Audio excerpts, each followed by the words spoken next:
한국의 음식이 전 세계적으로 유명해지는 데에는 유튜브 불닭볶음면 먹방이 매우 큰 역할을 하였습니다. 또한 봉준호 감독의 영화 기생충에 나온 짜파구리 역시 한국식 라면을 전 세계에 알리는 데 일조하였는데요. 이처럼 라면은 우리나라의 소울푸드라 해도 과언이 아닐 정도로 전 국민으로부터 큰 사랑을 받고 있으며 그만큼 다양한 종류를 지닌 식품이죠. 하지만 아이러니하게 라면은 과거 가난했던 대한민국을 상징하는 음식이기도 합니다. 영양학적으로는 매우 불균형하지만 쉽고 빠르게 조리할 수 있으면서도 고열량을 지닌 식품으로서 어떻게든 빨리 가난한 나라에서 부자 나라로 거듭나고 싶어 했던 대한민국 국민들의 몸부림을 도와준 음식이었는데요. 요즘에는 이러한 라면이 그저 기호식품의 일부에 불과해졌을 정도로 대한민국은 정말 빛의 속도로 발전을 해냈습니다. 이제는 식사라는 행위가 단순히 고효율의 칼로리 섭취가 아닌 건강을 챙기기 위한 목적으로 바뀌고 있죠. 그 어느 때보다도 건강, 웰빙이라는 키워드가 우리들의 식탁에서 가장 중요한 요소가 되어가고 있습니다. 그리고 이러한 우리나라의 전철을 그대로 밟고 있는 동남아시아의 국가가 있습니다.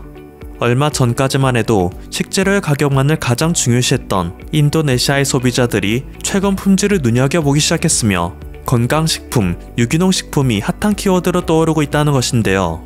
한국의 신남방 정책과 마찬가지로 수많은 선진국들이 인도네시아에 투자를 함에 따라 인도네시아의 경제력은 급속도로 성장하고 있습니다. 수많은 선진국들이 중국으로부터 세계의 공장이라는 지위를 박탈하고 탈중국의 대체제를 찾아가는 시대의 큰 흐름 속에서 인도네시아는 더 빠른 속도로 성장할 수 있을 것으로 보이죠. 그렇다 보니 경제적으로 여유를 찾아가는 인도네시아 국민들은 이제 한국이 그랬던 것처럼 건강한 식단을 찾아 나서기 시작한 것입니다. 그리고 마침 인도네시아에서 가장 큰 문화적 영향력을 지닌 한국으로 인해 한국의 음식들도 이들에게 매우 큰 인기를 구가하고 있는데요. 여기서 한 가지 걸림돌은 인도네시아 인구 중 대다수는 무슬림이라는 것입니다. 이슬람을 종교로 지니는 무슬림들은 식품을 먹는 데 있어서도 아무거나 먹을 수 없습니다. 그들만의 율법대로 만들어진 식품, 할랄 식품만이 그들이 섭취할 수 있는 음식이죠. 때문에 인도네시아에 식품을 수출하는 한국 기업들은 발빠르게 할랄 인증을 취득하여 무슬림 소비자들의 불안감을 해소시키는 전략을 택했는데요. 농촌진흥청에서 발간한 할랄 식품 생산 기술 안내서에는 총 126페이지에 걸쳐 할랄 식품의 의미, 각 식품군마다 취득하는 방법을 설명하고 있습니다. 아무리 기업이 물품을 판매하여 이익을 낸다고 하지만 이 모든 규칙을 따르는 것이 여간 어려운 일이 아닐 테죠. 그런데 이 중에서 유독 눈에 띄는 식품군이 있습니다. 할랄이라는 제약에서 비교적 자유로운 식품인데요. 버섯 및 미생물, 모든 버섯 및 미생물의 종류와 그 부산물 및 유도체, 유독하거나 건강에 해로운 것을 제외하고 모두 할랄이다. 막말로 독버섯 같은 것을 제외하고선 할랄 식품으로 친다는 뜻입니다. 마침 최근 인도네시아 소비자들도 신선한 버섯을 웰빙푸드라 하며 크게 각광하고 있다 하니 인도네시아의 버섯 시장을 점유할 수 있다면 이것에서 오는 이익이 꽤 클 것입니다. 그리고 이것을 놓칠세라 곧바로 이 시장에 뛰어들어 피 튀기는 경쟁을 하는 세 나라가 있는데요. 한국, 중국, 일본의 동북아시아 3국입니다. 현재 인도네시아에서 가장 많은 판매량을 올리는 버섯은 새송이버섯, 팽이버섯, 시메지버섯, 포타벨라 버섯입니다. 그리고 이 중 자국산인 포타벨라 버섯을 제외하면 새송이버섯은 중국산, 팽이버섯은 한국산, 시메지버섯은 일본산으로 동북아 3국이 사이좋게 나눠 가지고 있죠. 그런데 중국은 한국에서도 그렇듯 워낙 메이드 인 차이나 하면 신뢰할 수 없는 식품이라는 이미지가 강해 인도네시아 현지에서도 할 수만 있다면 중국산은 모두 자국산으로 대체하고자 하는 움직임이 있습니다. 그리고 일본은 마침 얼마 전 일본의 군마현에서 기준치의 5배 이르는 방사성 세슘이 버섯에서 발견되었다는 소식이 전해져 일본으로부터의 버섯 수입을 늘리던 인도네시아는 바짝 긴장하며 수입량을 제고하고 있는 상황인데요. 이렇게 일본과 중국이 인도네시아 시장에서 자칫하면 퇴출당할지도 모르는 상황 속에서 한국은 두 나라가 상상도 하지 못했던 방법으로 그 입지를 공고히 다져내고 말았다는 소식이 전해져 화제입니다. 한국의 버섯 덕분에 가난을 극복할 수 있었습니다. 인도네시아의 수도 자카르타에서 약 570km 떨어진 요기야카르타 특별자치주의 블레베란 마을로 인해 한국 버섯의 이미지가 크게 상승했다는 것이죠. 이곳에 살던 주민들은 원래 땅 주인의 밑에서 소작농을 하거나 일용직 노동, 노점상 등으로 생계를 잇는 이들이 대부분이었습니다. 그리고 이곳 주민들이 피땀 흘려가며 한 달 동안 벌어가는 돈은 수도 자카르타의 절반도 채 안 되는 14만 원에 불과했는데요.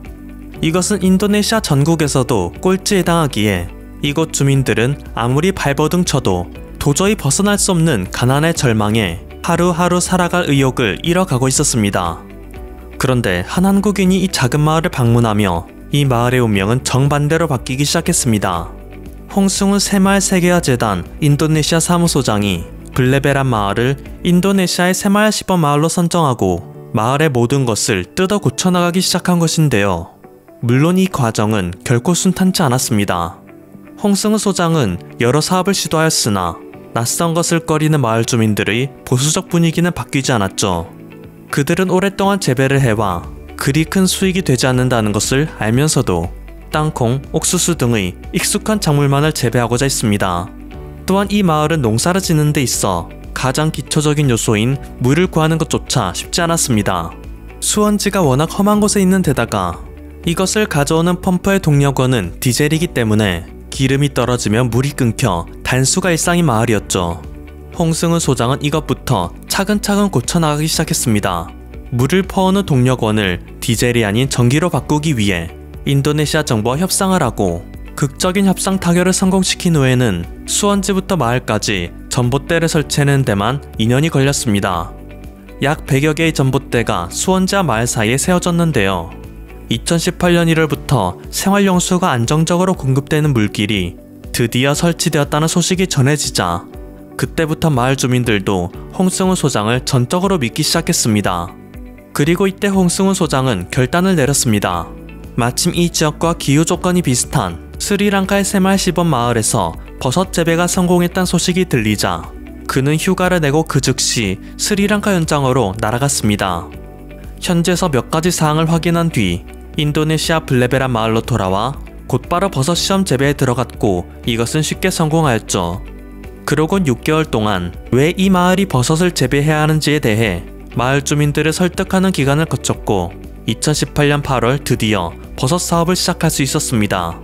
한국인 전문가를 초빙하여 느타리 버섯이 이 마을에서 가장 적합할 것이라 판단해 이것을 키울 15개의 버섯 재배사를 마을 곳곳에 세웠습니다. 약 70명의 마을 주민 주부들이 모여 너댓 명씩 짝을 지어 15개의 버섯 재배사에 배치되었고 한국으로부터 전해받은 필수 영양소 배지를 이용하여 본격적인 버섯 재배가 시작되었습니다. 재배가 끝난 버섯을 인근 마을에 내다 팔면서 그녀들은 월 평균 8만원의 돈을 한 명당 벌어갈 수 있었는데요. 처음으로 자신들의 수중에 돈이 들어왔을 때 그녀들의 얼굴에는 웃음꽃이 활짝 피었습니다. 앞서 언급되었듯 그녀들의 남편 대부분은 아무리 많아봤자 한 달에 14만원을 벌어오는 것이 전부였기 때문이죠. 하루 단 몇 시간의 노동만으로 남편 수입의 절반 이상을 벌 수 있다니 그때부터 그녀들의 경제활동은 박차를 가하기 시작했습니다. 개당 약 180원의 가격에 한국으로부터 사오던 필수 영양소 배지를 그녀들은 스스로 만들어 사용하거나 팔며 부가수익을 창출했습니다. 또한 스스로 직원을 고용하여 자신이 사장님이 되었는데요. 인도네시아 정부에서도 아무 신경도 쓰지 않아 자멸해가고 있던 도시의 경제를 한국에서 건너온 버섯이 혼자서 다 해냈으니 참으로 재미있는 상황이지 않을 수 없습니다. 심지어 최근 인도네시아에서는 버섯이 식량 안보와 다양성의 차원에서 중요성이 부각되고 있다는데요. 잎채소보다 식물성 단백질이 10% 이상, 탄수화물은 50% 이상 더 함유하고 있다니 영양실조나 성장 방해를 극복하는 대안으로 떠오르고 있습니다.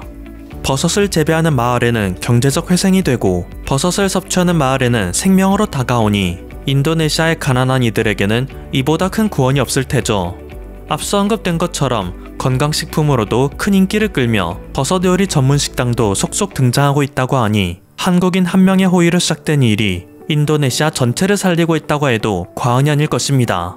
국가를 이루는 가장 기본적인 것은 국민이고 그 국민들을 외부에 의존하지 않고 살릴 수 있는 식량 안보야말로 국가 안보의 가장 기본이라 할 수 있는데 한국으로 인해 인도네시아의 국가 안보가 탄탄해지고 있다고도 할 수 있겠죠. 아무쪼록 대한민국이 찢어질 듯 가난했던 과거에서 벗어나 현재는 전 세계 곳곳에 선한 영향력을 미치는 나라가 되었듯 인도네시아도 한국의 도움을 받아 성장하고 한국과 함께 시너지를 일으켜 서로에게 도움이 되는 동반자와 같은 나라가 될 수 있기를 기원합니다. 지금까지 퍼플튜브였습니다. 여러분의 구독과 좋아요 그리고 알림 설정은 콘텐츠 제작에 큰 힘이 됩니다. 감사합니다.